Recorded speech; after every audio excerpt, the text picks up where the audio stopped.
Et jusque-là, on n'a plus construit depuis des années, des années. Non, ça fait 130 ans qu'on n'a plus de chemin de fer. Oui, on n'a plus de Nous chemin de fer. devons avoir un nouveau chemin de fer, je suis d'accord avec vous. Oui.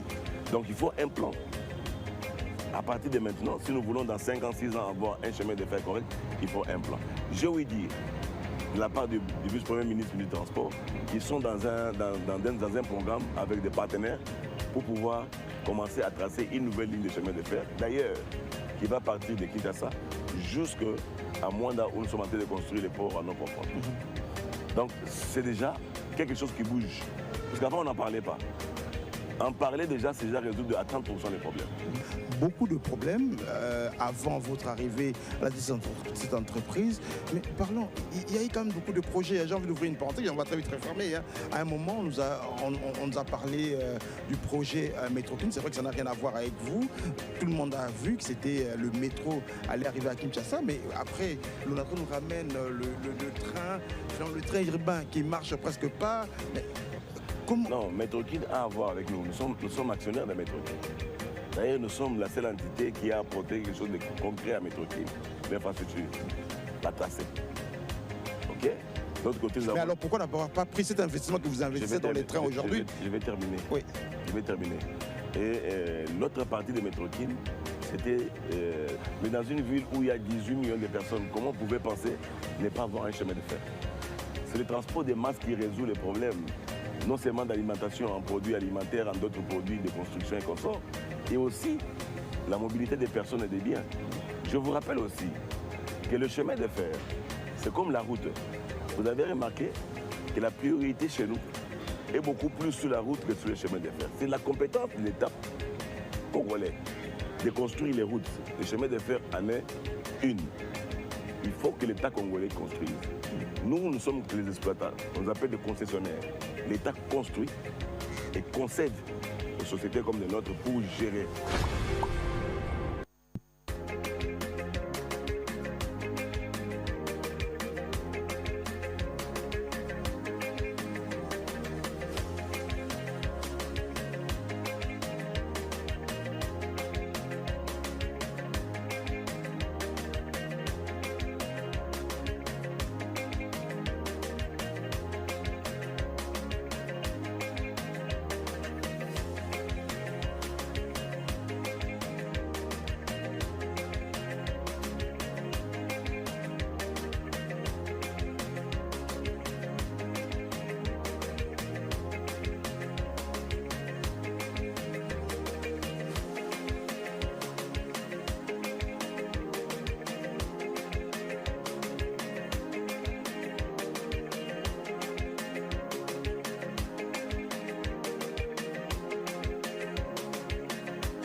Il est 10h passé de 7 minutes à Kinshasa. Monsieur, mesdames, mesdemoiselles, à 13h. Est-ce qu'il est 10h passé de 7 minutes? Il est quelle heure déjà? On est en direct. Hein? 6, hein? Voilà. Ah non, je fais confiance hein, à l'horloge des studios. Il est 10h passé de 6 minutes, messieurs, mesdames, mesdemoiselles. Allez, les lampes rouges se sont allumées.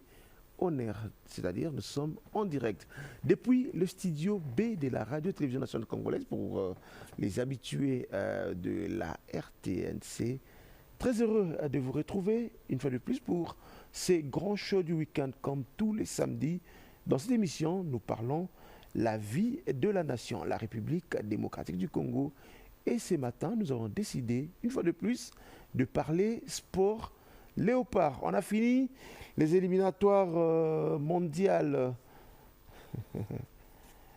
Allez, on s'est qualifié pour la Coupe du Monde, mais on s'est qualifié pour le barrage. On en parle dans quelques instants avec les experts de cette émission qui viennent souvent.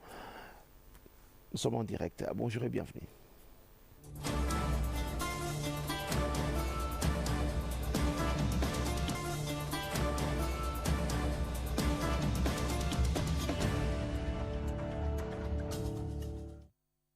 Allez, on va essayer de décrypter, d'analyser, de réfléchir par rapport à l'équipe nationale de la République démocratique du Congo, les Léopards, qui dirige du main de maître par Sébastien Desabre, le manager, entraîneur des équipes de football de la République démocratique du Congo.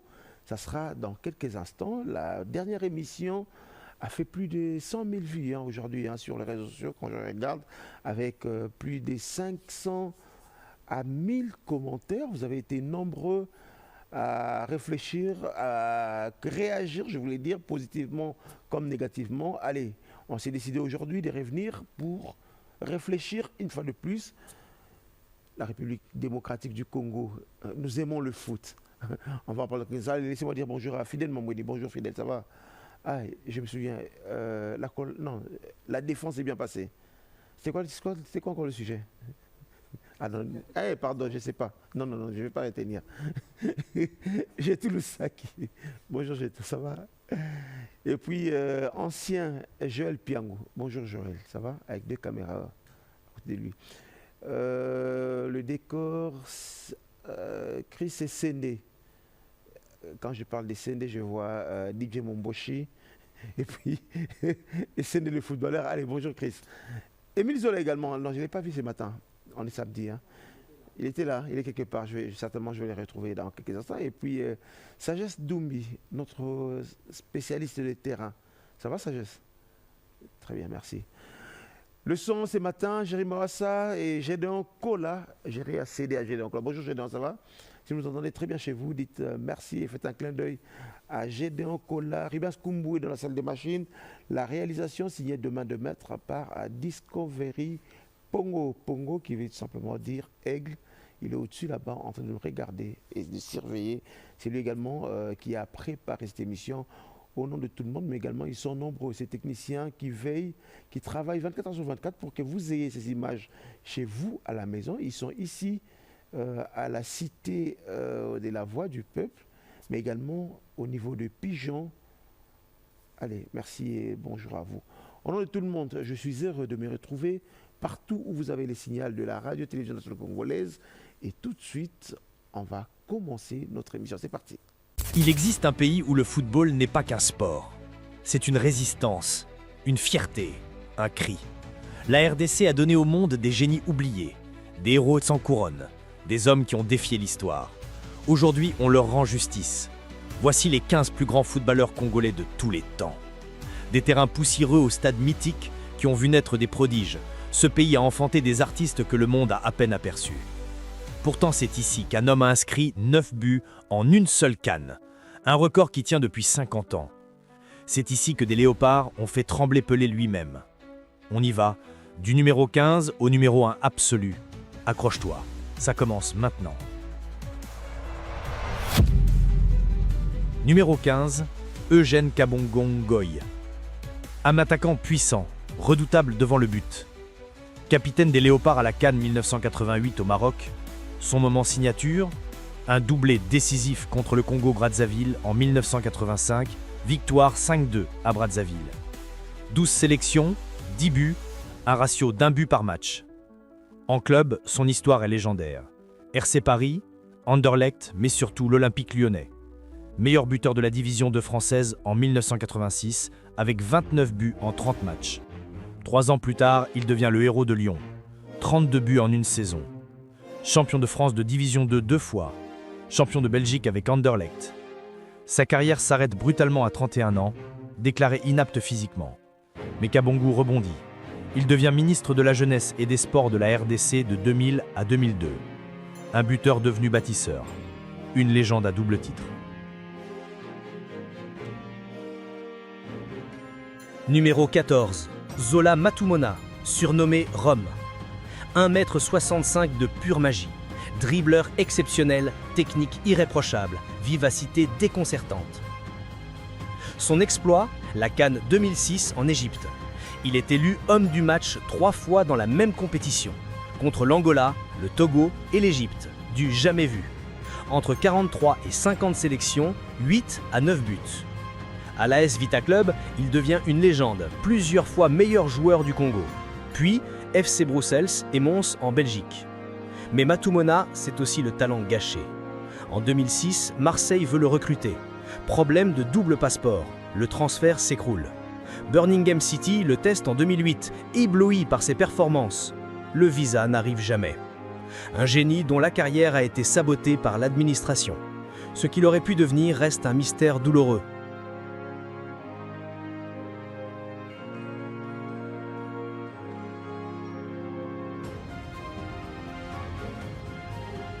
Numéro 13. Yannick Yala Bolasie. L'allié spectaculaire. Dribble à 360 degrés, show permanent. Il est l'acteur principal de la qualification de la RDC à la CAN 2015. Il livre un match XXL contre la Côte d'Ivoire à Abidjan en livrant 3 passes décisives et lors de la dernière journée, il qualifie la RDC à la CAN grâce à un doublé face à la Sierra Leone. CAN 2015 en Guinée équatoriale. La RDC décroche la médaille de bronze, la première depuis 1974. Bolasie est élu homme du match 2 fois. Il marque contre la Zambie, puis explose en quart de finale contre le Congo-Brazzaville.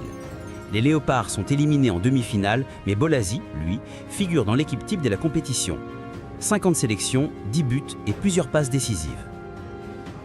Avec Crystal Palace, il entre dans l'histoire. Premier triplé du club en Première Ligue, 11 minutes, 3 buts contre Sunderland. Son dribble iconique contre Tottenham fait le tour du monde.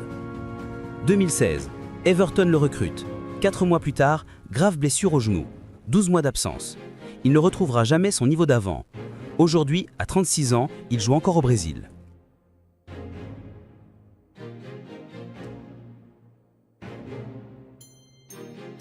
Numéro 12, Joël Kimwakim Pella, le joueur le plus titré de l'histoire du football congolais. 18 titres, un record absolu.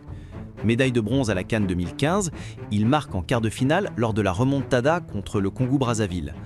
2 CHAN remportés en 2009 et 2016. Capitaine, leader, patron incontesté de la défense. Toute sa carrière au pays. DCMP, puis TP Mazembe. 2 Ligues des champions de la CAF. 7 championnats de RDC. L'exploit ultime, finale de la Coupe du Monde des clubs 2010 face à l'Inter Milan. Premier club africain à atteindre ce stade. L'Europe le courtisait. Lens lui faisait des offres. Kimwaki restait fidèle. « Je respecte mes contrats », disait-il. 18 titres, sans jamais quitter son pays. Un monument de fidélité. Numéro 11, Cédric Bakambu. Le serial buteur moderne, 2e meilleur buteur de l'histoire des Léopards avec 20 buts. CAN 2019 en Égypte, il inscrit 3 buts. Meilleur buteur congolais du tournoi. Doublé contre le Zimbabwe, but contre Madagascar. En 2025, il enchaîne encore des buts et pourra battre le record de buts détenus par Bocani en sélection. Son parcours en club impressionne. Villarreal, Benjingoan, Olympiakos, Marseille, Real Betis. Le transfert record, 74 millions d'euros vers la Chine en 2018. Le joueur africain le plus cher de l'histoire. Meilleur buteur de Chine en 2020, de Grèce en 2023. Co-meilleur buteur de la Ligue Europa avec Villarreal. 197 buts en carrière. Un finisseur d'élite qui a brillé sur 3 continents. Ses 20 buts en sélection nationale font de lui l'une des plus grandes gloires du football congolais moderne. Numéro 10, Robert Kidiaba Mouteba. Le gardien à la danse du baudet. Un personnage unique, un monument du football congolais. CAN 2015, sa dernière compétition à 39 ans. Petite finale contre la Guinée équatoriale, il arrête une frappe puis détourne un pénalty de Fabiani. Médaille de bronze, la première depuis 1974. Élu homme du match, porté en triomphe. Un adieu héroïque. 61 sélections. Champion du CHAN 2009. Il va jouer au TP Mazembe toute sa carrière. 681 matchs en 15 ans. 3 Ligues des champions de la CAF. 8 championnats. Le sommet est la finale de la Coupe du Monde des clubs 2010. Après sa retraite, il est élu député au Haut-Katanga. Maintenant, il est préparateur des gardiens aux côtés de Sébastien Desabre. Une légende totale du terrain au Parlement. Numéro 9, Joseph Mafou Kibonge, dit le Seigneur. Pour certains, c'est le meilleur joueur congolais de tous les temps. Milieu offensif mobile, vision de jeu exceptionnelle, leader absolu. Moment clé en sélection, double champion d'Afrique en 1968 et 1974. Les 2 seuls titres de l'histoire de la RDC. Entre les deux, en 1968, Mobutu organise un match contre Santos et Pelé. Les Léopards gagnent 3-2. Cette victoire fait le tour du monde. En 1974, il participe à la Coupe du Monde en Allemagne, première équipe d'Afrique subsaharienne à se qualifier. En club, AS Vita Club toute sa carrière. Champion d'Afrique des clubs champions en 1973. 8 titres de champion, 5 Coupes du Pongo. Numéro 8, Shabani Nonda, l'attaquant puissant qui a marqué l'Europe. Meilleur buteur de Ligue 1 en 2003 avec 26 buts pour Monaco, 9 buts lors des 6 derniers matchs pour dépasser Pauletta. Vice-champion de France, vainqueur de la Coupe de la Ligue. L'année suivante, finaliste de la Ligue des Champions. C'est lui qui marque le but décisif en demi-finale contre Chelsea. Jusqu'à présent, il est le seul joueur congolais à disputer une finale de Ligue des Champions. Avant Monaco, soulier d'or suisse en 1998. 37 buts avec Rennes en 2 saisons.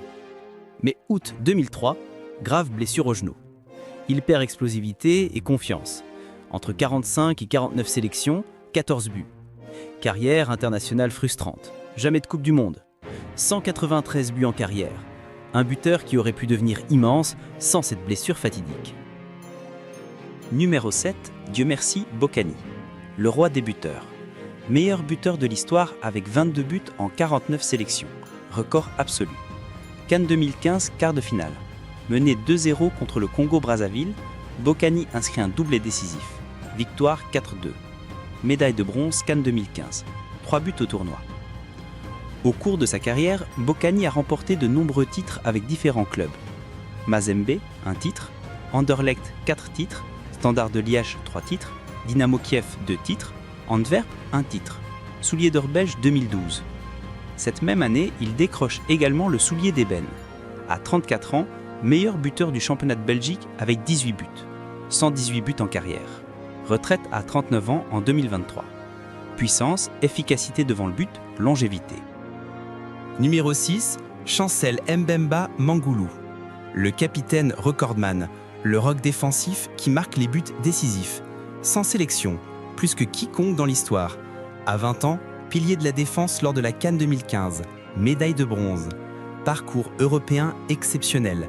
Anderlecht, doublé contre Galatasaray en Ligue des Champions, Newcastle, Porto où il inscrit un doublé en finale de la Coupe du Portugal 2020, 3 championnats portugais, Marseille 2022-2025, frappe sublime en demi-finale Europa League, 6 buts en Coupe d'Europe, record pour un défenseur de l'OM, prix Marc-Vivien Foé 2023, saison blanche 2024-2025, écarté par Marseille, puis rebond à Lille. À 31 ans, toujours dans une forme incroyable, il vise toujours la CAN 2025 et le Mondial 2026. Lors des matchs de barrage pour le Mondial 2026, il marque le but de la qualif contre le Cameroun et livre un match XXL contre le Nigeria. Un capitaine qui ne lâche rien.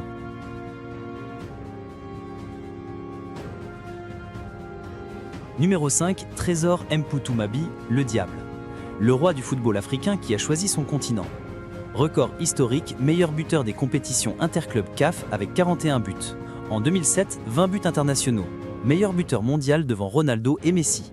200 buts avec Mazembe, 165 en Linafoot. 7 championnats, 2 Ligues des Champions.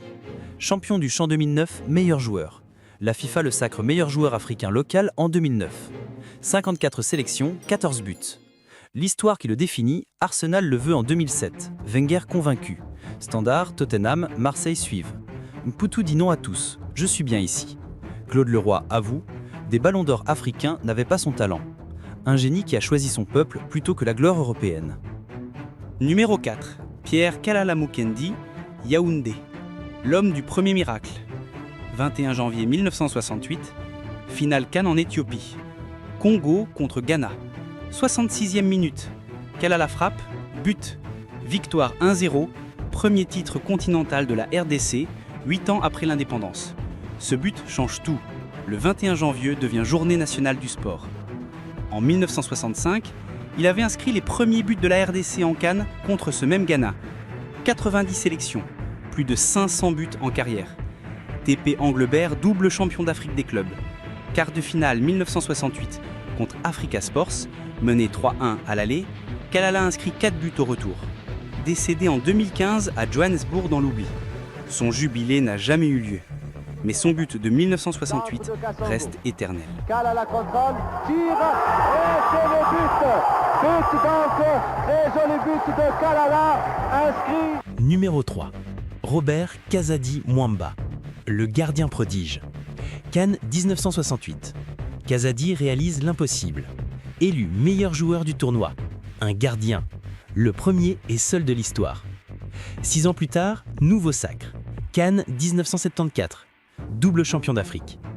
Le moment douloureux, mondial 1974 contre la Yougoslavie. 3 buts en 20 minutes, remplacé. Première fois qu'un gardien sort pour raison technique en Coupe du Monde. Score final 0-9. Mais contre le Brésil ensuite, double arrêt miraculeux, le talent intact. TP Mazembe, 19 ans de fidélité. Triple champion d'Afrique des clubs. 3 championnats de RDC. En 2000, l'IFHS le nomme gardien du siècle pour la RDC, 4 ans après sa mort dans l'anonymat. Un mur, notre mur, pour l'éternité. Numéro 2, Raymond Bwenga Chimène, le Black Beckenbauer. Le seul, l'unique Congolais Ballon d'Or africain. Il est le seul joueur congolais de l'histoire à remporter cette prestigieuse distinction. France Football choisit un défenseur congolais parmi tous les joueurs africains. Un défenseur, réaliser l'exploit. Champion d'Afrique 1974.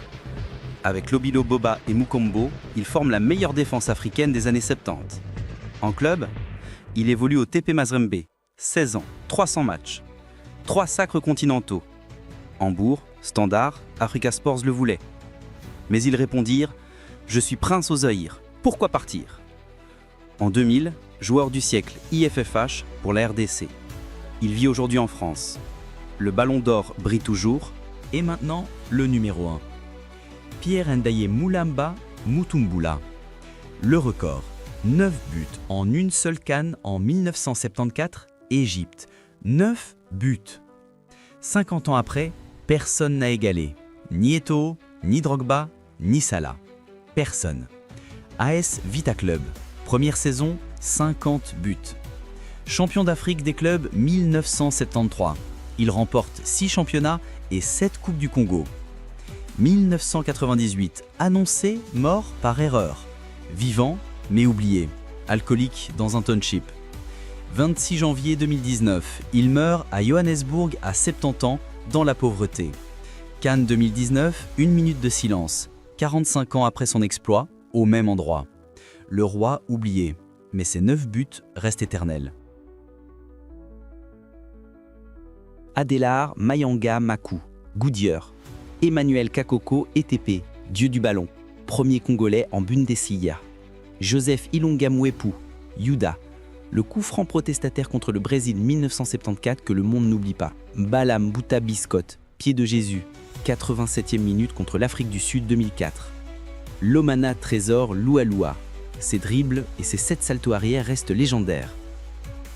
Mutubile Santos, joueur spectaculaire et entraîneur légendaire. Voilà, 15 légendes, 6 mentions, 21 raisons d'être fiers. Ces joueurs ont porté nos couleurs, ils ont fait vibrer tout un peuple. De 1968 à aujourd'hui. Certains ont brillé en Europe, d'autres sont restés au pays. Mais tous ont prouvé qu'un pays d'Afrique centrale pouvait produire des génies. Demain, il y aura d'autres noms, l'histoire compte. Ce sont des hommes et des femmes, des gens normaux, des gens comme toi et moi. Ils ont fait l'histoire. Les uns avec leurs convictions, les autres par leur détermination. Ils l'ont écrite à la magie de leur voix, à la force de leur talent, par la puissance de leurs gants, ou même par la simplicité de leurs idées. Ils ont challengé le statu quo. Ils ont inspiré des générations. En fait, ils ont fait leur histoire. Écrivons la nôtre.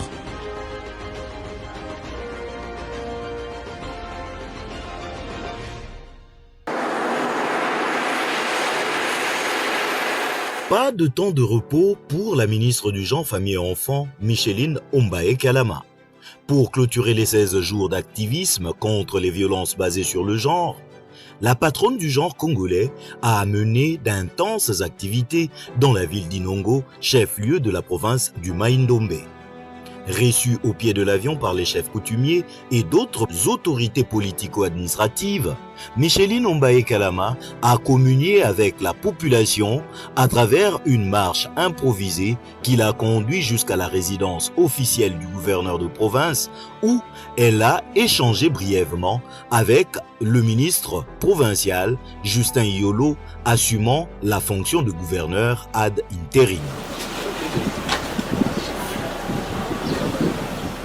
Prenant la parole devant la population, la ministre du Genre, Famille et Enfants a transmis les salutations du président de la République, Félix Antoine Tshisekedi Tshilombo, de la première ministre Judith Suminwa, du gouvernement, ainsi que de l'honorable sénateur Jean-Tini Ngobila Mbaka. Conformément au thème, ensemble luttons contre les violences numériques faites aux femmes et aux filles, Micheline Ombaye Kalama a sensibilisé cette population venue nombreuse pour la circonstance. Elle leur a demandé de ne plus être les vecteurs de toutes sortes de violences véhiculées, surtout par les réseaux sociaux. Ozali na kati na réseaux sociaux. Ozali na liboso ya téléphone na yo. Omoni vidéo, to contenu, to journaliste, to pe mutu moko boye azali ko kitisa mboka na o. Azali ko loba mabe pona mokonzi ya mboka. Osengeli ko like vidéo anate. Pour toutes les formes de violence faites aux filles et aux femmes, je ne like pas. Non. Monsieur Omari Selemani Constant. Bonjour Président. Vous allez bien? Très bien, vous-même. Merci. Ça fait pratiquement 3 ans que, j'ai envie de le dire comme ça, vous avez disparu des radars. 4 ans. 4 ans pratiquement. Ouais. Mais bon, on va parler de vous, on va parler du football, on va parler de la République démocratique du Congo. Mais je voudrais, d'entre les jeux, je vais vous laisser l'occasion de parler à tous les Congolais. Vous êtes l'un de ces grands Quinois, cette voix qui porte. Vous avez dirigé le football congolais pendant 18 ans, président de la Fédération congolaise de football, FECOFA. Vous avez été vice-président de la CAF, jusqu'à être président intérimaire de la Confédération africaine de football. Vous avez été vice-président de la FIFA pratiquement, donc vous connaissez le football. Mais bon, le Congo vit cette situation, la guerre à l'Est, cette situation qu'on nous impose, cette guerre en geste qu'on nous impose. Votre message en tant que leader d'opinion, M. Constant Omari. Écoutez, je pense d'abord, je commence par m'incliner sur la mémoire de tous nos vaillants militaires qui sont tombés au front. Et encore pas plus tard qu'hier, le gouverneur Chirimwami qui est décédé. Je voudrais vraiment m'incliner et transmettre à leurs différentes familles ma compassion. Vous savez, nous n'avons qu'un seul État, n'est-ce pas? Nous n'avons qu'un seul pays, nous n'avons qu'un seul peuple. Il n'y en a pas 2, il n'y en a pas 3, et ainsi de suite. Cela signifie que ce qui se passe à l'Est doit préoccuper tout le monde. Doit préoccuper tout le monde, au même titre que ce qui se passerait au nord, au sud, ainsi de suite, et tout ça. Et au moment où nous parlons, l'intégrité territoriale est complètement entamée avec tout ce qui se passe. Je ne voudrais pas revenir pour rappeler aux uns et aux autres ce que nous connaissons comme affres de guerre depuis 31 ans. Mais je pense que c'est devant ce genre d'obstacles qu'un peuple doit se découvrir. Et ce peuple, le nôtre, nous devons nous découvrir et dire plus jamais cela. Plus jamais cela signifie quoi? C'est-à-dire que chacun de nous doit avoir une capacité de transcendance par rapport à son moi individuel et réfléchir sur nous, collectifs. Réfléchir sur le pays, le projeter. Et la meilleure façon, c'est de faire face psychologiquement, spirituellement, matériellement et avec toute la logistique pour permettre à ce que ceux qui ont opté pour défendre le drapeau, ceux qui ont opté pour verser leur sang, pour préserver l'intégrité territoriale de notre pays, soient lotis dans de meilleures conditions et que psychologiquement, ils se sentent tous encouragés par la population. Et devant ce genre de situation, souvenez-vous à l'époque quand Bukavu devait tomber, il y avait une mobilisation générale et je pense que les différents adversaires ont compris que c'était une nation. Il faisait face à une nation et qu'à partir du moment où on fait face à une nation, la pénétration est difficile. Et en ce jour, aujourd'hui, je pense que nous devons tous nous mobiliser. Ce n'est pas un problème idéologique, ce n'est pas un problème politique. On peut ne pas aimer celui-là ou celui-là. Là, il s'agit de préserver l'intégrité territoriale. C'est le pays qui est en train de partir. Et si chaque Congolais pense, en âme et conscience, qu'il fait partie de ce pays, il a l'obligation aujourd'hui de se mettre debout et soutenir ceux qui sont au front. Et moralement, matériellement, avec tout ce qui peut être fait pour que nos vaillants militaires puissent tenir tête. C'est vrai, aujourd'hui, il y a ci et là certaines tendances ou modérations qui pensent qu'ils peuvent nous aider pour la résolution diplomatique de ce problème, mais je pense que nous sommes en train de quitter le cadre diplomatique. Parce que si la diplomatie échoue, il faudrait que la force puisse agir. Et au moment où nous parlons, que la population se soulève. Souvenez-vous, la dernière tentative d'incursion à Kinshasa, à l'époque de Mouzé. Le peuple de Tchangou s'est pris en charge et je pense que la solution, la réponse était vite et immédiate. Et au jour d'aujourd'hui, je pense que tout celui qui se trouve à l'Est doit comprendre. Au-delà de sa survie et de ses enfants, c'est le pays qui est en train de partir. Et si nous pouvons, nous, accepter que ce puisse partir de cette manière-là, je pense que chacun de nous devra avoir honte en se regardant à travers le miroir pour dire qu'il n'a pas joué le rôle que ce pays attend de lui.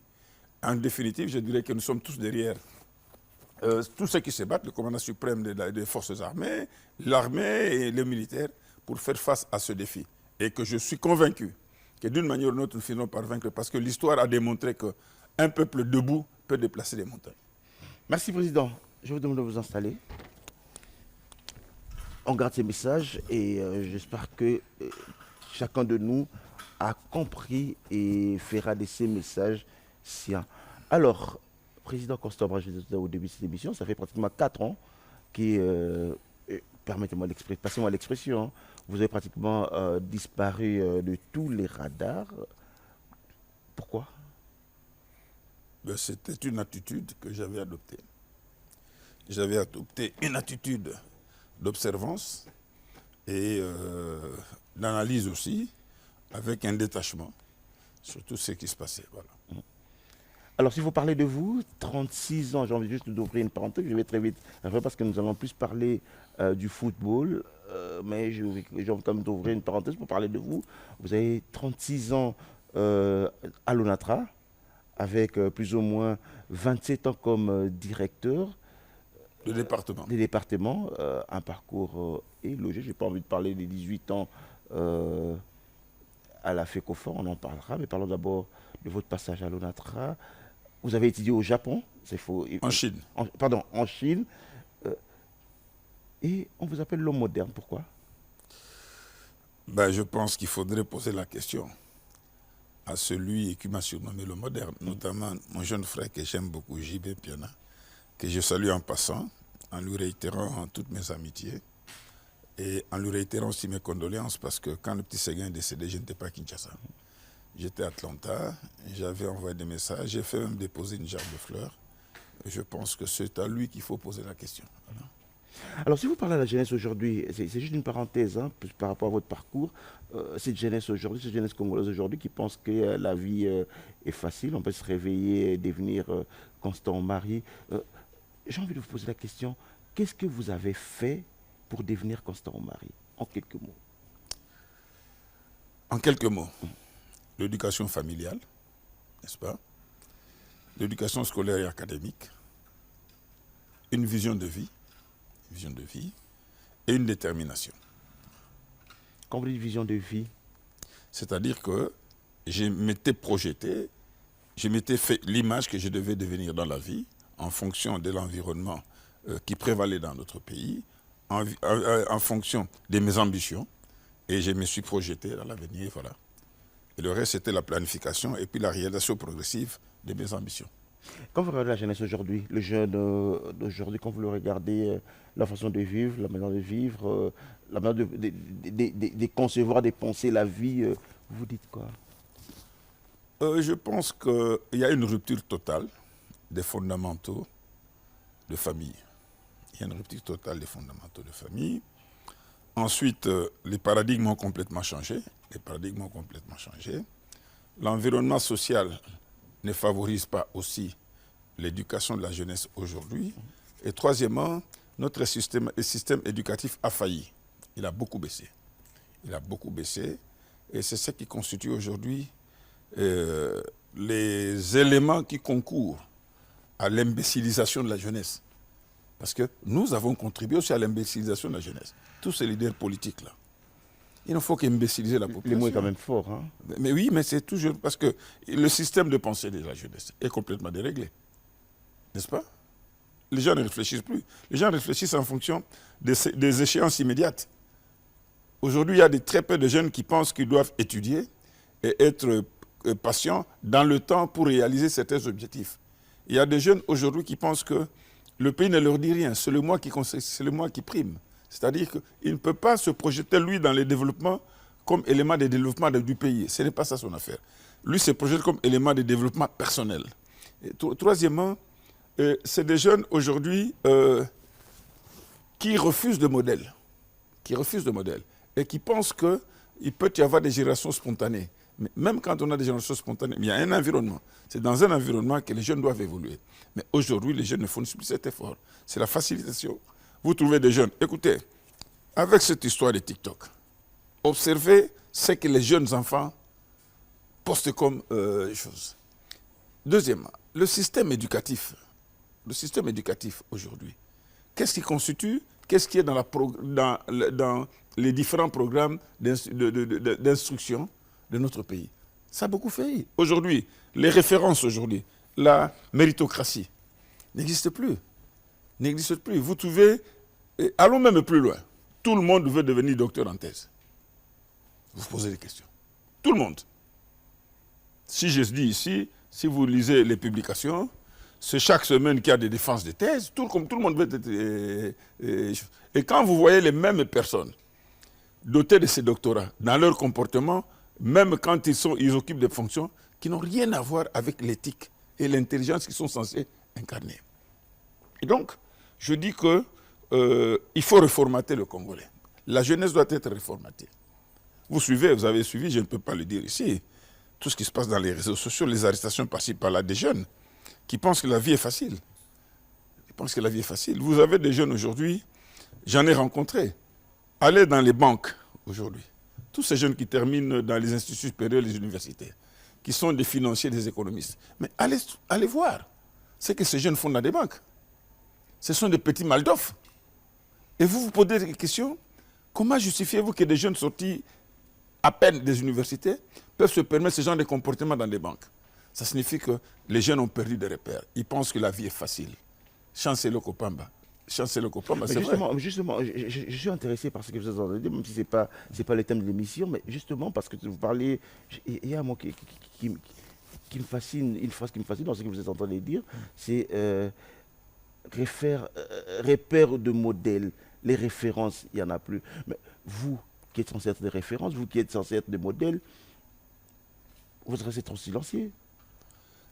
Écoutez, j'ai toujours dit ceci.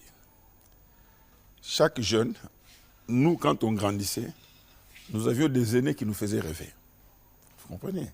C'est-à-dire que chaque fois que vous voyez ces aînés, vous vous posez la question comment est-ce que ces aînés étaient arrivés à ce niveau-là. Et j'ai toujours dit, j'étais pratiquement en 4e secondaire au collège Al-Fajri de Bukavu.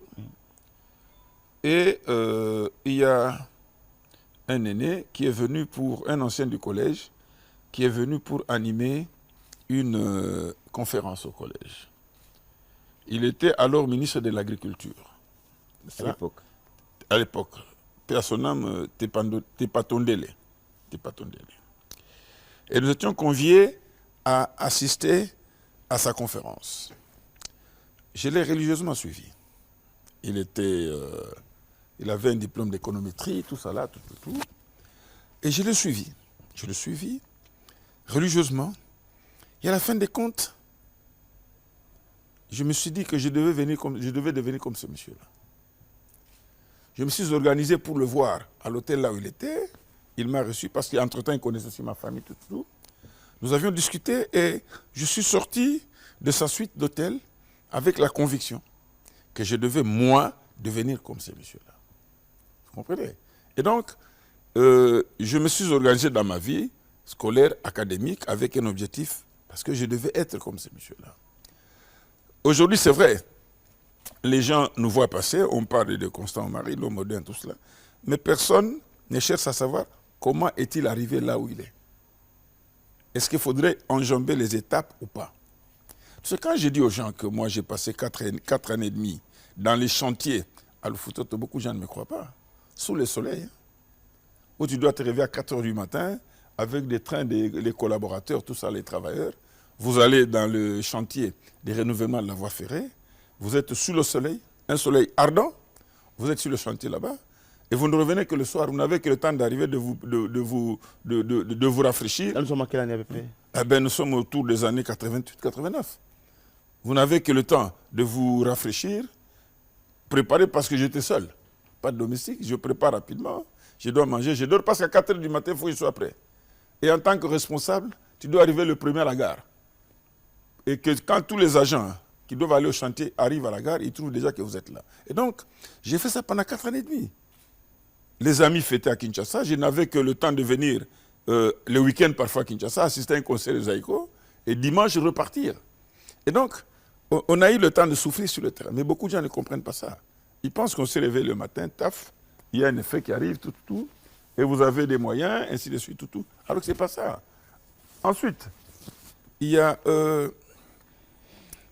l'encadrement, le système éducatif. C'est tellement intéressant qu'on a envie de rester alors que le sujet... L'encadrement, le système éducatif. J'en discutais dans un forum avec les anciens, mes amis, collègues anciens du collège Boboto. À nous, c'était Albert Ier à l'époque. Albert Ier à l'époque. On discutait. Il y a un qui avait lancé une chanson et qui disait « Notre-Dame au sourire, nous te prions en chantant simplement pour te dire que nous sommes tes enfants pour le petit collège. » Vous comprenez? Donc, et spirituellement, cette chanson favorisait la symbiose entre nous, les élèves, et l'école, le collège. Et ça nous permettait d'avoir une spiritualité bien dirigée, tout ça là, avec des croyances qui nous empêchaient de poser des actes contraires à l'éthique. Et je disais dans ce forum, aujourd'hui, vous avez des parents qui ont inscrit leurs enfants au collège Boboto, qui est une école catholique, à l'instar d'autres écoles catholiques. Mais le dimanche, ces parents traînent leurs enfants dans les Bizambi. Ça signifie quoi? L'enfant est en train de subir une éducation catholique, qui est une éducation avec beaucoup de rigueur, mais dans la pratique, les parents ne favorisent pas que cette croissance, cette spiritualité puisse croître. C'est-à-dire l'éthique de formation, la moralité de cet enfant, sa religiosité puisse grandir dans ce qui est censé être une religion avec des rigueurs, une rigueur précise. Vous comprenez? Et donc, là, vous créez au niveau de l'enfant, il a une éducation du collège, mais il a une spiritualité des Mizambi qui est une spiritualité disparate qui, malheureusement, influence dans la vie communautaire. Et c'est ça le problème. Voilà. D'accord, on aura le temps de parler de votre parcours, comment vous êtes devenu Constant Omari, il faut dire, je disais au début de cette émission, pratiquement 36 ans à l'ONATRA et 27 ans comme directeur, il faut le faire. Hein. Mais 18 ans de football, j'ai envie de parler maintenant de FECOFA. La transformation de l'ONATRA à la FECOFA, de l'ONATRA, directeur de l'ONATRA, directeur de chantier naval, vous avez été directeur de chantier Kinshasa, et pouf, Constant Omari, président. Il faut d'abord faire une différence. Moi, j'étais directeur de département, je suis passé par directeur aussi. Donc, quand tu es directeur de département, tu gères un secteur. En fait, tu gères toute une société qui a cette activité-là. C'est ça quand quelqu'un est directeur de département à l'ONATRA du chemin de fer, il gère tout, c'est comme une société. Hein. Ouais. C'est une société que tu gères. Voilà. Donc, moi, j'ai géré le département de chantier naval, le chemin de fer et le port de Kinshasa. Alors, la mutation, c'est quoi? Il y a d'un côté le travail, qui était mon travail de l'ONATRA, tout ça là. De l'autre côté, c'était la passion du sport. C'est la passion du sport. J'ai réussi cette transformation de l'ONATRA vers la passion du sport. Et j'ai pu exceller là-dedans. Vous savez, c'est le destin par moment. Quand ça commence, on ne sait pas. On plonge dans la piscine. On ne sait pas que peut-être c'est une piscine assez profonde ou elle est moins profonde, tout ça là. C'est au sortir de là qu'on réalise qu'on a beaucoup nagé ou ceci, cela, tout ça là. Mais je pense que c'est... Je ne le regrette pas. Je ne regrette pas d'avoir réussi cette transformation. Et on a réussi parce qu'il y avait une obstination. J'ai lu votre histoire hier pour cette émission. Vous entrez à la FECOFA, vous arrivez à la FECOFA, vous avez été, j'ai envie de dire, corrigez-moi au cas où je me trompe, suppliant de Jean-Claude Moualimou. Les gens parlent moins de cette histoire. C'est pratiquement, j'ai envie de dire, c'est lui qui a été votre parrain ou bien... Non, voilà, Jean-Claude Moualimou, parce qu'à l'époque... Hein, paix à son âme. Paix à son âme, il a été enterré en Angleterre, tout ça là. C'était un grand ami. Et donc, à l'époque, les statuts prévoyaient des représentants de province qui devaient habiter à Kinshasa. Donc, pour être membre du comité exécutif, il fallait nécessairement habiter à Kinshasa. Parce qu'il y avait des difficultés pour que quelqu'un soit membre du comité exécutif et qu'il habite la province. Et donc, c'est dans ce cadre-là que la province, la Ligue de Maniema, nous avait élus, Jean-Claude Moualimou et moi. Jean-Claude Moualimou comme titulaire et moi comme suppléant. Et donc, Jean-Claude Moualimou, en arrivant au comité exécutif, il avait exercé les fonctions de secrétaire général. Et puis, de là est arrivé 97, changement des régimes. Comme il était directeur de cabinet de mon jeune frère Kongolo Mobutu, paix à son âme aussi. Donc, il a dû battre retraite, quitter le pays pour aller s'installer en Angleterre. Et donc, automatiquement, mon mandat de suppléant était validé comme titulaire. Et donc, c'est de là qu'est partie toute ma carrière. Au comité exécutif, deuxième vice-président, premier vice-président, président intérimaire, président, ainsi de suite. Tout ça. Alors aujourd'hui, président, vous avez été élu, vous avez passé 18 ans à la tête de la Fédération congolaise du football, donc vous connaissez très bien, c'est votre maison, vous connaissez très bien le football congolais. 18 ans après, vous avez quitté la FECOFA, ça fait 4 ans que vous êtes resté à l'extérieur, en train d'observer, avec un peu de recul. Vous regrettez d'avoir pas fait quoi? Je voudrais d'abord apporter une précision. Quand j'interviens pour parler de la FECOFA, je n'interviens pas pour critiquer les gens. Ça ne m'intéresse pas. Je critique les conséquences d'une gestion donnée. Et chaque fois quand je parle, certaines personnes pensent que je m'attaque à elles. Moi, je ne m'attaque pas aux personnes, ça ne m'intéresse pas. Si j'ai besoin de m'attaquer aux personnes, je demanderai gentiment aux concernés et à vous les journalistes d'organiser un débat télévisé contradictoire, là où nous viendrons parler des personnes. Mais là, moi, je parle des conséquences. Je parle des conséquences d'une certaine gestion, d'une certaine approche qui avait été abordée et que ces conséquences, aujourd'hui, s'avèrent être néfastes. Néfastes. Et donc, il faut le préciser, hein, vous êtes comme une boussole, hein, vous êtes une bibliothèque. Non, je ne suis pas censeur, parce que les gens pensent que je suis un censeur, tout ça là, non. C'est avec le recul que je prends pour analyser la situation d'aujourd'hui. Et quand on analyse, on prend les causes lointaines, les comptes proches et les occasions. Et donc... Alors, je répète ma question. Oui. 18 ans de gestion de la fédération. Qu'est-ce que je n'ai pas fait que je devais faire? J'ai envie de répéter ma question. Oui. 18 ans de gestion du football congolais, 4 ans que vous observez, avec un peu plus de recul de l'extérieur, vous regrettez de n'avoir pas fait quoi? Mon seul regret, parce qu'on dit que ce sont des ressources humaines qui sont à la base de tout ce qu'on peut faire. On peut avoir les meilleures politiques possibles, mais les ressources humaines peuvent ne pas vous permettre de le faire. Ça, c'est le premier regret. Le deuxième regret, c'est que ma montée fulgurante sur le plan international ne m'a pas déconnecté de la réalité, mais m'a éloigné un peu de la réalité des gestions au quotidien. De la réalité des gestions au quotidien, c'est que justifie qu'il fallait avoir une plateforme à la base pour pouvoir continuer les idées et maintenir la gestion. Alors, mon regret, c'est qu'effectivement, je suis parti très haut en étant un temps soit peu déconnecté. Ça, c'est un regret aujourd'hui parce qu'avec le recul, je peux observer certains faits qui sont passés à mon insu, tout ça là. Alors, Deuxième regret, c'est que je n'ai pas pu finaliser ce que je pensais réaliser. Vous comprenez? Et je le dis toujours, ce n'est pas des redites. C'est que quand je passe à Kinkole, je vois les idées qui étaient les miennes pour développer ce centre. Et je n'ai pas pu le faire, je n'ai pas pu le réaliser. Et l'environnement qui permettait de le réaliser aujourd'hui, totalement spolié, tout ça là, ça c'est un regret. Ça, je regrette de n'avoir pas fait. Ce que je pensais réaliser au niveau de toutes les provinces, vous avez suivi que nous avons fait un effort pour doter les différentes provinces de sièges, ce qui n'avait jamais existé. Donc nous avons créé au niveau provincial un patrimoine immobilier. Nous avons doté la fédération d'un patrimoine immobilier. Dans quel état se trouve aujourd'hui, je ne sais plus.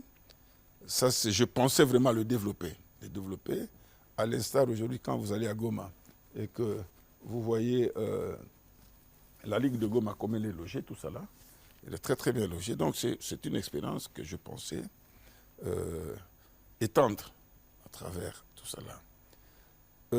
Un autre regret, c'est que j'aurais bien souhaité à l'époque finaliser le plan de développement que nous avions lancé.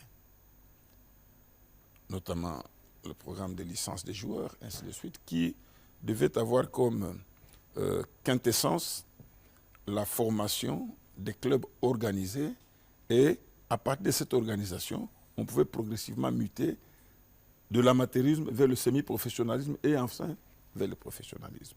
Et ça, donc, je n'ai pas pu le faire. Et un autre regret, le dernier regret, c'est que une déception. Une déception par rapport à des réactions de certaines personnes, tout ça là, des cabales, et ainsi de suite, tout ça là. Et que je pensais à l'époque réunir tout le monde. C'est vrai qu'on ne peut pas aimer tout le monde dans la vie, mais je pensais réunir tout le monde autour de cette activité-là, cette discipline qui est le football. Parce qu'aujourd'hui, il est démontré que c'est un des facteurs fédérateurs de notre pays. C'est un des facteurs fédérateurs de notre pays. Et donc, ce sont quelques regrets que j'ai, tout ça. Voilà. Alors, comment vous répondez à ceux-là qui pensent que ce que le football congolais vit aujourd'hui, c'est les conséquences de la gestion de Constant Omari? Constant Omari a été jusqu'à être vice-président de la CAF, président intérimaire de la CAF, vice-président au niveau de la FIFA. Mais aujourd'hui, le football congolais, vous nous avez laissé un championnat pratiquement qui n'existe pas. Un championnat désorganisé. Beaucoup de gens pensent qu'aujourd'hui, ce que nous vivons aujourd'hui, c'est les conséquences de la gestion de Constant Omari. Bah, vous savez, tout à l'heure, quand on parlait de la jeunesse, je vous avais dit qu'il y a rupture des repères. Il y a rupture des repères. Quand on a des repères historiques, ce genre de questions, avant d'avancer ce genre d'assertion, il y a des repères historiques qui doivent être des statistiques, n'est-ce pas? Ce championnat, pendant que je gérais moi, ce championnat a permis à notre équipe nationale de remporter la toute première édition du CHAN, championnat national. C'est notre championnat, n'est-ce pas? Le CHAN, je ne peux plus le redire ici, c'est un championnat réservé aux équipes nationales des joueurs qui évoluent dans le pays. Ça signifie quoi?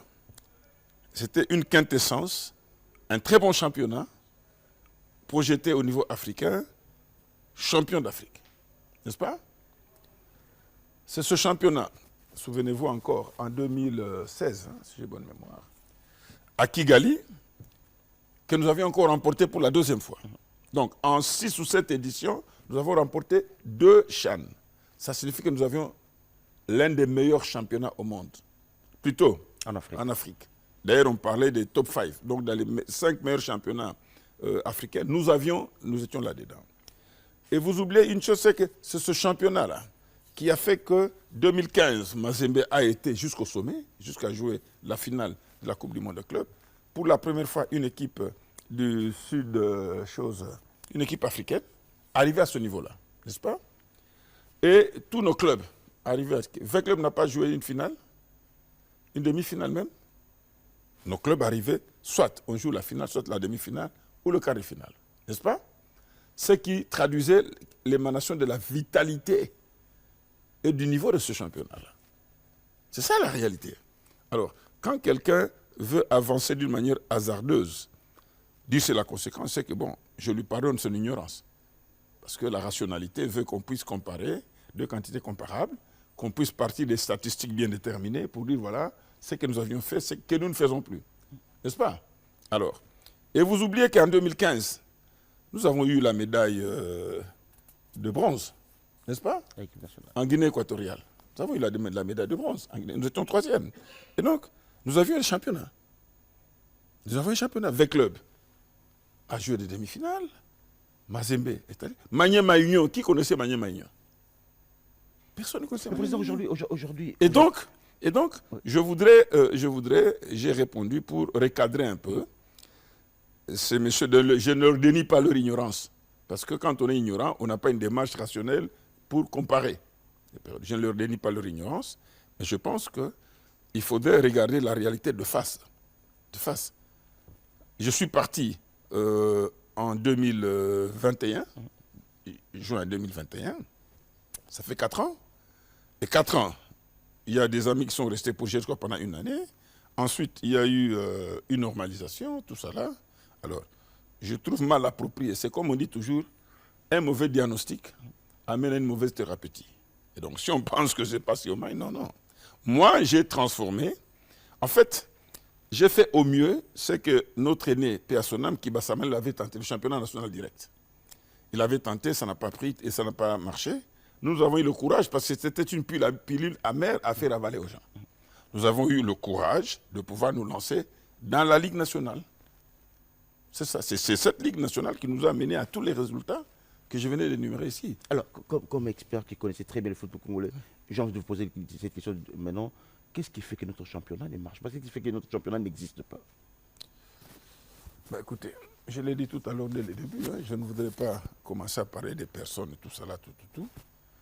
Mais quand on fait un mauvais casting... Mais c'est un diagnostic, on doit le faire, on doit en parler. Quand on fait un mauvais casting, quand vous avez des ressources humaines qui ne conviennent pas pour diriger ce football, vous arrivez à cette conséquence. Le reste, ce n'est pas mon affaire. Le reste, c'est le constat. Le reste, c'est le constat. Quand on fait un casting, écoutez, M. Omar n'est plus là, celui-là n'est plus là-bas, tout ça là. Toi, vous allez gérer maintenant ce football. C'est un casting, n'est-ce pas? Vous avez choisi. Maintenant, il faut tirer les conséquences. Il faut tirer les conséquences de votre casting. C'est tout. Moi, je ne voudrais pas parler des personnes ici, mais je dis que c'est une conséquence liée au mauvais choix des ressources humaines qui devaient animer ce football. Alors, on va parler FECOFA. Parlons, même si vous ne voulez pas parler des personnes, mais on va quand même parler de la fédération, on va quand même parler de la normalisation, le comité de normalisation, le CONOR, qui dirige aujourd'hui le football congolais. Vous êtes parti il y a de cela 4 ans, vous avez laissé les intérimaires qui sont arrivés. Est-ce qu'il fallait qu'il y ait un comité de normalisation, selon vous? Je me suis suffisamment investi, j'ai beaucoup parlé de conditions de l'arrivée de cette normalisation. Je ne voudrais plus revenir, parce que chaque fois quand je parle, les gens pensent que je vise des personnes. Alors que moi, je vise les actes. Je condamne les actes qui ont été posés. Une maison qui est construite sur du sol mouvant, avec une mauvaise fondation, ne peut que s'écrouler. C'est ça ma réponse. C'est-à-dire ceux qui ont fait cela devaient s'attendre à ce qui arrive. Si ceux qui l'ont fait doivent savoir quels sont les objectifs. Quand je pose un acte, je dois savoir quelles sont mes attentes à travers cet acte, quels sont les objectifs que je vise. Si l'objectif visé était ce que nous avons aujourd'hui comme réalité, à chacun de tirer ses conséquences. À chacun de tirer ses conséquences. Aujourd'hui, je ne voudrais pas parler parce que la dernière fois, il y a 1 semaine ou 2 semaines, j'ai encore parlé là-dessus. C'est qu'aujourd'hui, chacun de nous constate que les choses ne marchent pas. Et si moi je l'avais dit, les gens auraient pu dire, écoutez, il est envieux, il n'est plus là, tout ça, tout. Mais en tant que Congolais, personne ne peut me dénier le droit de pouvoir émettre un avis sur une situation qui se passe dans mon pays, en l'occurrence au sein de la fédération. Et donc, la vision est celle de ceux qui ont créé cette normalisation. Mais ceux qui ont créé cette normalisation doivent en assurer doivent en assumer la conséquence. C'est tout. Moi, Le président, c'est comme si le train qui est football congolais est en train de se diriger vers un mur. Vous le constatez, mais vous devez tirer la sonnette d'alarme. Vous devez dire, écoutez, les amis, arrêtez parce que Ndilato, Kendeza Malamouté. Mais si vous ne voulez pas parler, vous avez peur de parler de personne, on risque d'arriver et de constater les dégâts. Les alarmes, j'en ai tiré. Retrouver toutes mes interventions ces derniers temps, ce sont des sonnettes d'alarme que j'ai tirées. Les derniers, j'ai tiré une sonnette d'alarme sur la préparation qui se passe à Dubaï. À Dubaï, tout ça là. J'ai suivi les différentes réactions qui tentaient de justifier ce qui ne se justifie pas. Qui ne se justifie pas. Un championnat ne se joue pas à coup de stages. Mazembe a effectué combien de stages? 100 championnats. Quel était le résultat de ce stage? C'est-à-dire on peut avoir 25 stages, mais tant qu'on n'a pas un championnat, ce ne sont pas les stages qui mettent les joueurs en jambes. Les stages permettent tout justement de racoler les morceaux pour préparer un système de jeu après que les joueurs qui sont de tout venant arrivent en jambes, avec autant de matchs dans les jambes, et ainsi de suite, tout ça là. C'est comme ça. Je n'ai pas visé de personne. Le ministre des Sports, c'est un jeune frère que j'aime beaucoup, avec qui j'ai d'excellentes relations. Mais s'il a des conseillers qui lui conseillent mal pour croire qu'on peut avoir 3, 4 stages, 5 stages, 1, c'est de l'argent qu'on dépense, n'est-ce pas? 3, les objectifs ne seront pas atteints. Parce que la preuve, je vous ai dit ici, il n'y a pas eu de championnat. Mazembe est allé même en Zambie, tout ça là. C'était des stages. Ça a rapporté quoi? Rien. Parce qu'il faudrait un championnat pour soutenir. C'est-à-dire, cet argent qu'on dépense, autant le dépenser pour relancer le championnat, bien l'organiser, et les joueurs seront en jambes, et au moment de les regrouper pour pouvoir préparer une phase finale d'une compétition, les joueurs seront prêts. Parce que l'équipe nationale n'a pas le rôle de commencer par récupérer les joueurs. Vous arrivez affamé, vous n'avez pas suffisamment de matchs dans les jambes. Ce n'est pas le rôle de l'équipe nationale de commencer à parfaire à vos insuffisances en termes de matchs. Est-ce que l'équipe nationale aura 40, 50 matchs à jouer? Non. Et donc, je reviens sur ce que j'ai dit, que ma conviction, c'est qu'il faut relancer le championnat. Si on a de l'argent pour 3, 4, 5 stages, eh bien, qu'on en annule une bonne partie, mais qu'on mette cet argent dans le lancement du championnat. Et vous verrez qu'à la veille du CHAN qui aura lieu au mois d'août, le regroupement qui se fera sera beaucoup plus efficace que 3 ou 4 regroupements qu'on pourra faire d'une manière intermédiaire. Parce que les gens partiront là-bas, il faudra les récupérer physiquement, sur le plan alimentaire, ainsi de suite. C'est plus physiquement, tactiquement, tout cela. Et ce n'est pas ça le rôle du joueur d'équipe nationale. Ce n'est pas ça le rôle de l'entraîneur. Les joueurs doivent être préparés dans leur club. L'entraîneur prend les meilleurs. Il essaie de les parfaire dans sa technique, tout ça là, la symbiose, les incorporations, les mécanismes, les automatismes, tout ça là, et vous allez jouer. Mais si vous pensez que vous allez avoir 4, 5, 6, 7 stages, sans championnat, écoutez, prenons date aujourd'hui, vous verrez que ça n'aura pas produit. Par contre, on aura dépensé beaucoup d'argent. On aura dépensé beaucoup d'argent, et pourtant une bonne partie pouvait être versée dans le championnat et bien relancer les choses, de sorte que les produits, entre guillemets les joueurs, soient des produits finis au moment où on aura besoin d'eux pour aller participer. Alors, j'ai envie de poser ma question d'une autre manière. À vous entendre parler, j'ai envie de lire entre les lignes. Le football congolais, il y a un problème. Nous avons un problème. Le championnat national n'existe pas, n'existe que de nom. Aujourd'hui, on n'a plus ces équipes de référence. Les clubs d'Aring, pratiquement, sont par terre. L'équipe nationale CHAN est à Dubaï pour son champion, pour sa préparation, pour une compétition qui aura lieu au mois d'août. Monsieur le Président, est-ce qu'on peut dire que nous sommes en train de naviguer sans boussole, sans planification? Je ne voudrais pas aller jusque-là. Je ne voudrais pas aller jusque-là. Je pense que ce sont les orientations qui ne sont pas bonnes. Il peut y avoir des boussoles, chacun gardant sa boussole. Qui devrait donner ces orientations? Mais ces orientations peut-être ne sont pas bonnes. Et ensuite, voilà. Je suivis un communiqué du cabinet qui dit qu'ils vont organiser des stages. C'est vrai, c'est bien. Mais je me suis posé la question, au fond, qui gère l'équipe nationale?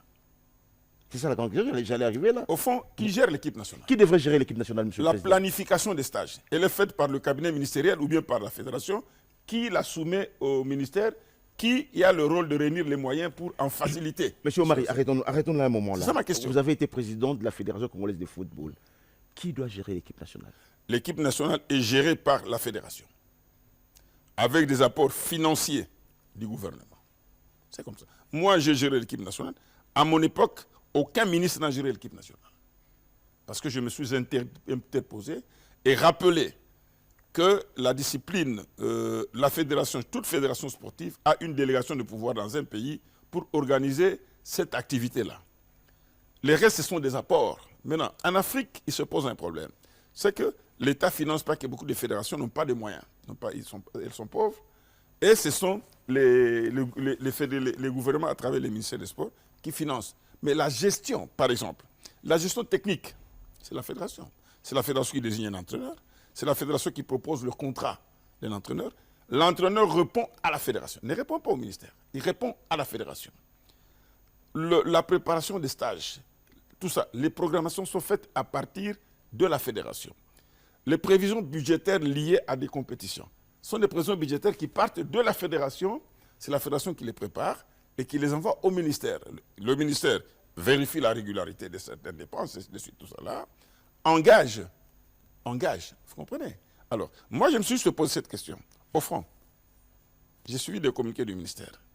Qui gère cette équipe nationale? Est-ce que c'est la FECOFA ou c'est le ministère? Ou il y a une cogestion? Je ne sais pas. Je n'ai pas encore de réponse. Parce que je suppose, rationnellement et conformément au texte, c'est la fédération qui prépare les stages. C'est la fédération qui prépare les prévisions budgétaires liées à un stage. À mon époque, je ne sais pas si ça n'existe plus, avec le Premier ministre Matata, il y avait eu la bancarisation. Et la fédération on nous avait obligés d'ouvrir des comptes. On avait un compte en euros et FECOFA Léopard. On avait un compte en dollars, FECOFA Léopard. On avait un compte en francs congolais, FECOFA Léopard. C'est-à-dire, tous les fonds que l'État déboursait devaient partir de la Banque centrale directement dans les comptes. Ouais. Dans les comptes. C'est comme ça que ça se passait. Mais je ne sais plus aujourd'hui comment ça se passe. Je ne voudrais pas rentrer dans tout ce qui se passe. J'imagine qu'aujourd'hui, c'est un comité de normalisation. Une normalisation, c'est pour normaliser les choses. Je ne sais pas comment ça se passe. Hein. Je ne sais pas. Je n'ai pas voulu entrer. C'est moi, j'évite toujours. Mais lorsque vous observez comme observateur, vous regardez, vous dites qui gère le. Non, j'ai dit que je me suis posé une question. Je me suis basé sur un communiqué du ministère qui disait que le ministère envisageait d'organiser 2 ou 3 stages. Et c'est de là qu'est partie ma réflexion, au fond. Le ministère envisage d'organiser 3 stages. Au fond, qui gère cette équipe nationale? C'est ça ma question. Qui gère? C'est la FECOFA qui devait faire ces déclarations. Normalement. Alors, je me suis posé la question, mais au fond, qui gère cette équipe nationale? J'attends des réponses. Là, moi, je te parle de la rationalité, de la pratique.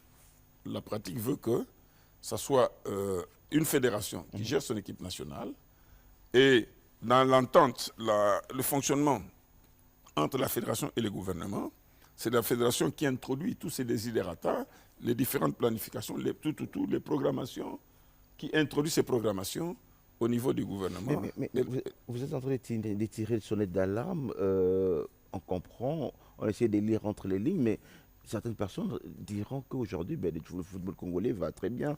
Nous avons été 4e à la dernière CAN, nous sommes qualifiés pour la Coupe d'Afrique, nous sommes qualifiés pour le CHAN. Bon, ça va très bien pour les éliminatoires de la Coupe du Monde, ça veut dire que tout va très bien. Méfiez-vous de... Nous avons un bon entraîneur. Écoutez, je ne voudrais pas, excusez-moi, je ne voudrais pas rentrer dans le débat de l'entraîneur. Je ne suis pas là-dedans, je voudrais vraiment éviter. J'ai toujours dit qu'il faut encourager la dynamique de l'équipe nationale. Elle évolue très bien, mais il y a des choses à parfaire, mais il faut encourager cette dynamique. Je n'ai pas critiqué l'équipe nationale. J'ai dit qu'il faut encourager la dynamique, n'est-ce pas? Encourager signifie que s'il y a des correctifs par-ci, par-là, il faut le faire, n'est-ce pas? Néanmoins, nous reconnaissons que cela passe. Deuxièmement, vous dites nous sommes qualifiés. Ce n'est pas la première fois que nous sommes qualifiés. L'histoire a démontré que nous avons toujours été qualifiés. OK? Mais quelles sont les bases de cette qualification? Quelles sont les bases? C'est ça, moi, je parle de base. Et tant que nous n'aurons pas fait cet effort, ce que je disais, j'avais juste condamné, ce n'est pas aujourd'hui seulement. J'ai toujours sensibilisé tous les gouvernements. Il ne suffit pas de venir cueillir le fruit. Il faut participer à, comment dirais-je, participer à l'agriculture, au déchiffrage de choses de la terre, ainsi de suite, labourer, tout, planter, pour que les fruits soient bons. Ça signifie que si nous négligeons aujourd'hui tout ce qui se fait à la base, les championnats, ainsi de suite, tout ça là, vous voulez cueillir le fruit. Vous allez cueillir le fruit avec quoi? L'équipe nationale A. Ce sont les binationaux la plupart, n'est-ce pas? Qui ne sont pas formés ici, qui viennent de l'extérieur. C'est vrai, c'est le drapeau qui trône.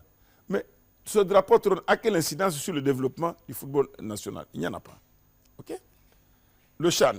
Le CHAN, on joue 1 ou 2 matchs, on dit qu'on est qualifié. Mais on est qualifié sur base de quel championnat? Sur base de quel championnat? Qui n'existe presque pas. Vous comprenez? Et donc, là, nous sommes dans l'aléatoire. Nous sommes dans l'aléatoire. Et si nous pensons que c'est dans l'aléatoire, je vous donne un pays. La Côte d'Ivoire avait disparu, hein, à part l'équipe A. Elle avait complètement disparu. N'est-ce pas? Vous n'aviez plus des clubs ivoiriens de haut niveau, tout ça là, qui arrivaient à des niveaux assez avancés de compétition. Mais ce pays a commencé par investir dans des infrastructures. Ils ont organisé la CAN. Et on est en train de sentir le club ivoirien commencer à monter. Parce qu'il y a un investissement à la base. N'est-ce pas? Autant que même le Cameroun, bientôt vous aurez des clubs camerounais qui vont remonter parce qu'il y a une infrastructure appropriée. Okay? Et c'est ce que je dis. Mais si nous pensons qu'on réalise un résultat, on pense qu'on est arrivé, non. C'est que le lendemain, nous allons déchanter. Et c'est pour cela que j'ai dit, il faut avoir une réflexion pérenne. Il faut avoir une réflexion pérenne. Nous avons été dans les états généraux de sport au Congo central, Angola. 2 minutes se sont passées, hein, Voilà. les états généraux, mais l'application des résolutions jusqu'à aujourd'hui, c'est encore notre problème. Hein. Bon, il faut demander à ceux qui doivent l'appliquer. Hein. Il y a des textes qui doivent être amendés, il y a le Parlement qui doit se prononcer pour le changement de certains textes et tout ça. C'est ça les fondamentaux. C'est ça les fondamentaux. Si vous ne voulez pas réfléchir dans les fondamentaux, vous pensez que ça, ce sont des résultats aléatoires qui peuvent aujourd'hui être au sommet, demain tomber. C'est ça la difficulté. Or, les nations qui sont fortes aujourd'hui sur le plan sportif, d'une manière générale, et footballistique d'une manière particulière, sont des nations qui investissent sur des bases pérennes. À tous les coups. Aujourd'hui, à tous les coups, le Maroc se trouve dans toutes les compétitions. Le Maroc se trouve dans toutes les compétitions et évolue jusqu'au plus haut niveau. Parce que l'investissement a été colossal au départ, mais que cet investissement a produit les effets escomptés. C'est tout. Alors, moi j'essaie d'interpréter ce que vous êtes en train de me dire. Arrêtez-moi au cas où vous pensez que je me trompe. Je comprends. Aujourd'hui, le problème du football congolais, c'est un manque de leadership au niveau de la fédération. Il n'y a pas un commandant. À l'époque, vous disiez, vous êtes le commandant du bateau Fekoufa. Aujourd'hui, il n'y a pas un leadership, un commandant, quelqu'un qui dirige avec, comme il se doit, la fédération. Et c'est ça le problème du football congolais aujourd'hui.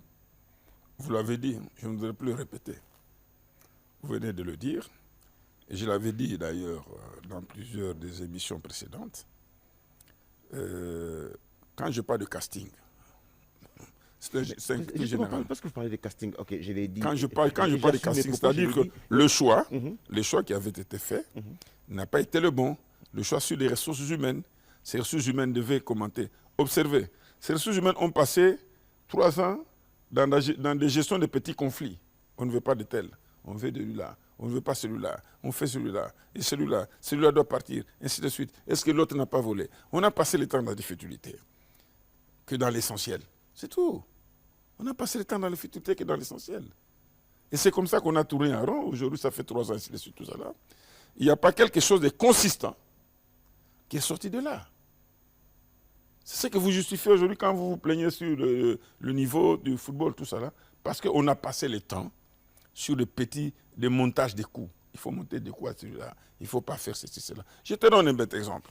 Aujourd'hui, je suivis hier, il y a eu des élections, il a été décidé de lancer des élections de la base vers le haut. N'est-ce pas? Les ligues provinciales qui sont censées organiser à la base auraient posé, enfin, c'est ce qu'on m'a dit, des problèmes de moyens financiers pour pouvoir organiser cela.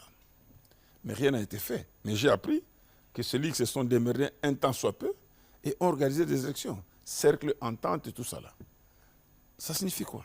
Vous ne savez même pas dans quelles conditions ces gens sont en train de se battre à la base. Mais vous trouverez quelqu'un qui arrive qui dit non, il faut chasser ces gens à la base, ils doivent partir, tout ça là. Mais vous ne savez pas les efforts que ces gens-là fournissent à la base pour organiser ces championnats-là. Vous comprenez? Et c'est ce que moi j'appelle, quand je parle, si ce sont des personnes assermentées, des personnes qui sont au fait de la réalité, elles comprendront que là-bas, à la base, il faut des moyens, ça doit s'organiser, ainsi de suite. Donc, il y aurait quand même des circonstances atténuantes à accorder à tous ces dirigeants qui se démerdent à la base pour organiser les élections. Alors, 4 ans après, vous êtes parti de la fédération, vous avez été, je répète ça, moi je le dis toujours, hein, vous avez été jusqu'à être vice-président de la FIFA, président intérimaire de la CAF, vice-président de la CAF. Vous n'avez pas vu le complot venir pour vous écarter? J'ai vu le complot venir. Vous êtes comme un homme intelligent et vous... Je dis que j'ai vu le complot venir et je l'ai affronté de face. C'est quoi l'objectif? Détruire le football congolais ou bien détruire M. Ombari? Je savais que l'objectif c'était de détruire l'individu Ombari. Parce que cet individu représentait quelque chose d'important. C'est tout. Pourquoi on vous a voulu autant? Pourquoi il fallait vous écarter de là? Ah oui, parce que tout à l'heure, qu'est-ce que je vous ai dit? Je suis monté très haut dans les fonctions internationales, n'est-ce pas? Et mes positions à ce niveau-là dérangeaient. Parce que cet individu représentait quelque chose d'important. C'est tout. Pourquoi on vous a voulu autant? Pourquoi il fallait vous écarter de là? Ah oui, parce que tout à l'heure, qu'est-ce que je vous ai dit? Je suis monté très haut dans les fonctions internationales, n'est-ce pas? Et mes positions à ce niveau-là dérangeaient. Mes positions, en quelque sorte, j'étais un des défenseurs de la souveraineté de la CAF sur plusieurs domaines. La souveraineté du football africain sur plusieurs domaines. Et ça n'a pas plu aux responsables qui, censés, eux, devaient contrôler le football. En fait, quand nous projetons cela sur le plan politique, c'est ce que nos pays connaissent. Il y a des directeurs de conscience quelque part qui nous empêchent de nous émanciper. Qui pensent qu'aujourd'hui, on ne peut pas faire ça. Ce pays-là ne peut pas faire ça. Des directeurs de conscience. Aujourd'hui, on peut nous attaquer, on ne veut pas condamner celui qui a attaqué.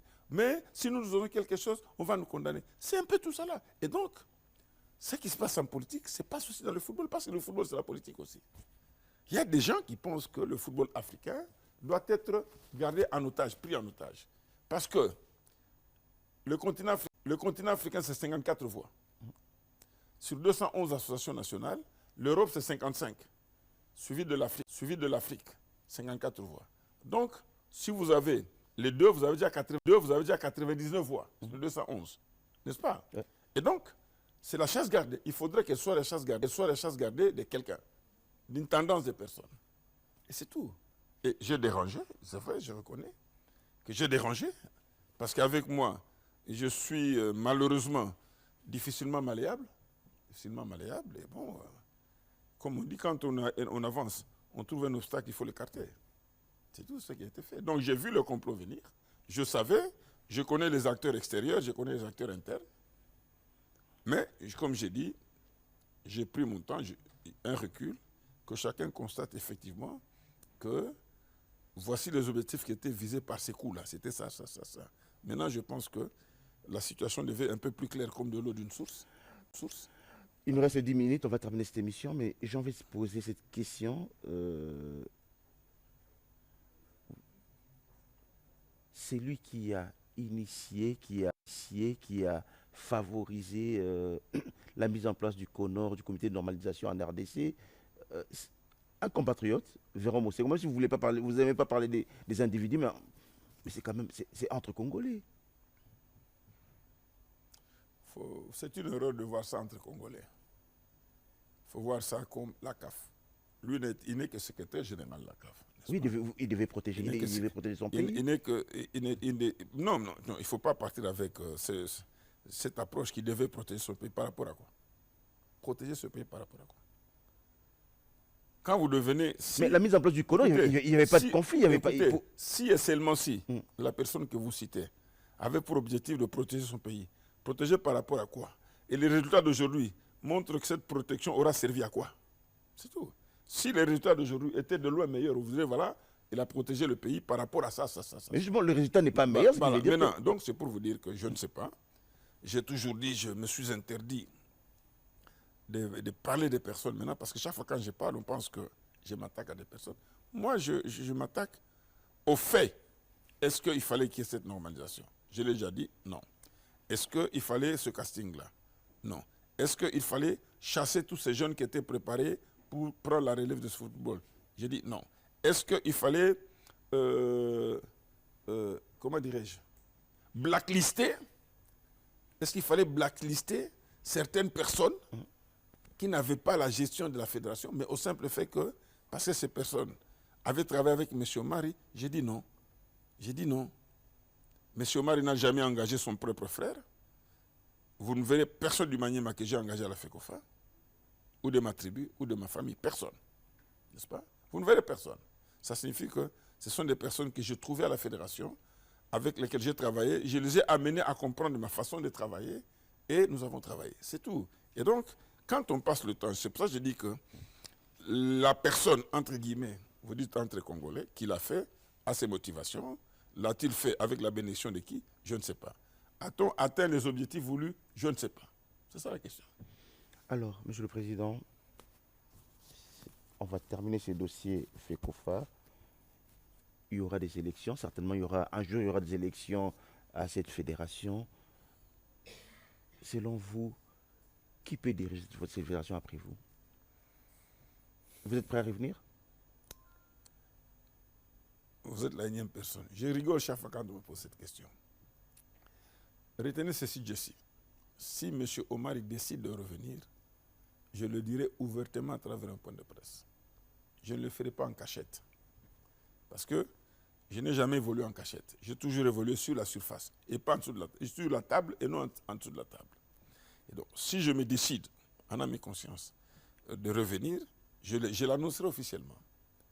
Mais pour le moment, les réflexions continuent. On est en train d'observer les différents phénomènes, en train d'observer les différents défis, parce que la réalité, ce sont les défis. Mais en tout cas, les Okufa. Mais ce sont des défis. Les Okufa. Mais les Okufa.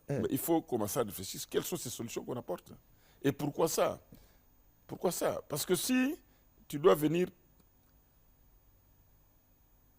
prêcher dans le vide et que personne ne comprend ce qui doit se faire passer, ça ne vaut pas la peine. Que chacun de nous puisse intérioriser la situation actuelle pour que chacun développe des réflexes dans le sens qu'il faudrait que ce sport, le football en particulier, puisse évoluer et qu'il y ait cette tolérance-là, qu'il y ait cette tolérance et l'acceptation des uns et des autres pour que telle personne puisse pouvoir gérer ce football et qu'ensemble, nous puissions mutualiser nos efforts et nos intelligences pour le relancer. C'est ça la préoccupation. J'ai envie de parler en lingala, on va terminer cette émission. Oui, le ban en lingala est premier. Ok, na comprendre que na lingo tanga bakoma muté. Président, to aussi c'est émission mes questions sur kanga na tuna yo.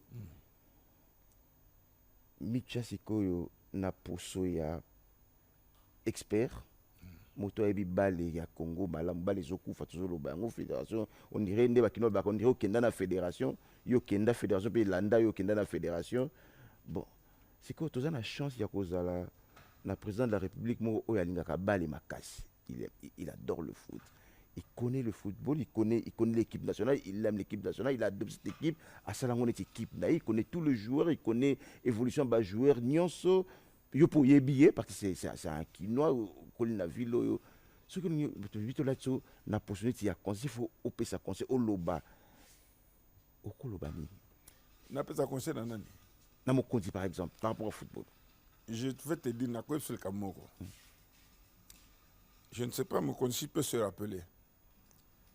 Dans l'une des dernières audiences à Korda Kingaï, on était à 3, je ne cite pas la deuxième personne, Nalobaki Boye. Aucun jour, au moment où la télévision a critiqué Yo Ben Nalobi Boye. Ce n'est pas audience face à face.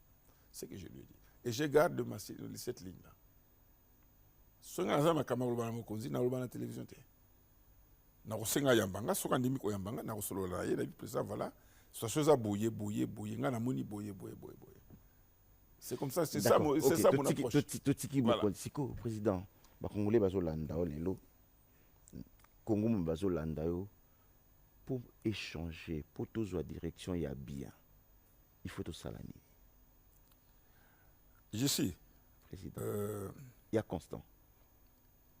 Na makamunyo sur le kana mokili. Nous avons mis l'onglet d'abord parce que ça, c'est l'être suprême, tout ça là. Le reste, c'est Alibi Somoko Bato Mokili. N'est-ce pas? Motonde Azali, na centre ya eloko nyonso. Eza moto, eza nyamate. Et donc, commençons d'abord par avoir les hommes Bato Oyo, Bazana Makoki, intellectuels, expérimental, pour Nakoro. Parce que, situation il y a biso lelo. Comment est-ce que le bit a qualifié tout ça là? C'est-à-dire que tout ça na mapata. Tout ça na nuage. Tout ça na nuage menacé et c'est poli. Tout ça l'être au kita tokuti et c'est poli tout ça deni. C'est ça la réalité. Ce que le championnet tout ça là. C'est ça la réalité. Alors, il faudrait bateau bazan la volonté, na capacité à affronter la réalité et puis et là que essentiel badabo sana. Ko ba ko assumer ba décision na bango. Parce que ceux qui ont engagé, il faut que les décisions na kamati za malamu, ceux qui ont preuve de force ses alliés, na komi justifier pe na okene tina suka. Na okene ngo tina suka. Alors, ceux qui osu batandenge wana, je pense que et puis les lones tous alliés on a besoin tous on a besoin il y a batu basangana autour de l'idéal moko. Nazolanda ba combo 10, il m'a déjà parlé de 10 ou 15 candidats déjà, je ne sais pas. Mais là 10 15 candidats nous on a peut-être moko tomi balé de ba koki ko espérer. Le reste c'est ka ba aventure, ngape fona meka. Mais il faudrait que batu bakutana, ba solo là, ba préparer mouture moko oyo e ko sala que et rencontrer non pas l'adhésion à la population. Parce que ce qu'on gérer en fonction de la population, ma kamso salaté. Parce que Kozali, c'est ce qu'on appelle en français des pilules amères que la population doit avaler, mais ce qu'on banit non banobanga ou bino sona adhésion tout ça non. Et donc il faudrait basangani ba réfléchir, tout à l'heure définir ngezali voilà.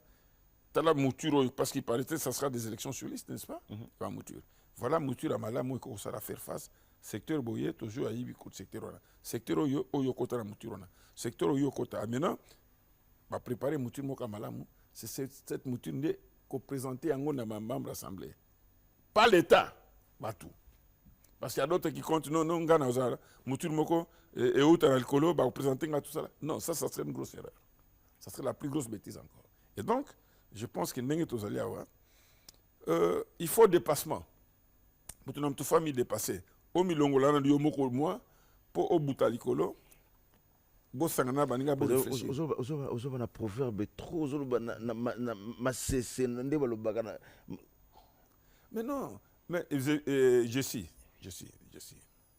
Toi aussi, c'est quel 2 minutes aussi. Naza comme y adresser na bateau yo, basa na boanya bana maele. Je ne m'adresse pas au public qui va au stade. Bah, juste stade. Je m'adresse. Stade que la championnat a ressuscité match justement. Mais il y a un match dans le biboye, il faut tokutana, to solo na batunyo so voilà, totala to sala boye.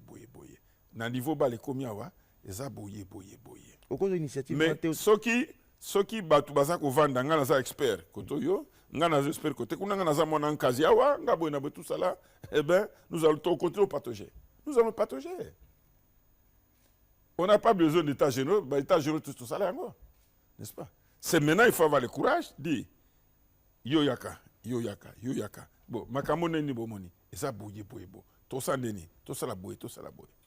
Olobi na ngaso na cause initiative, moi je ne refuse pas. Je ne peux pas refuser cause initiative.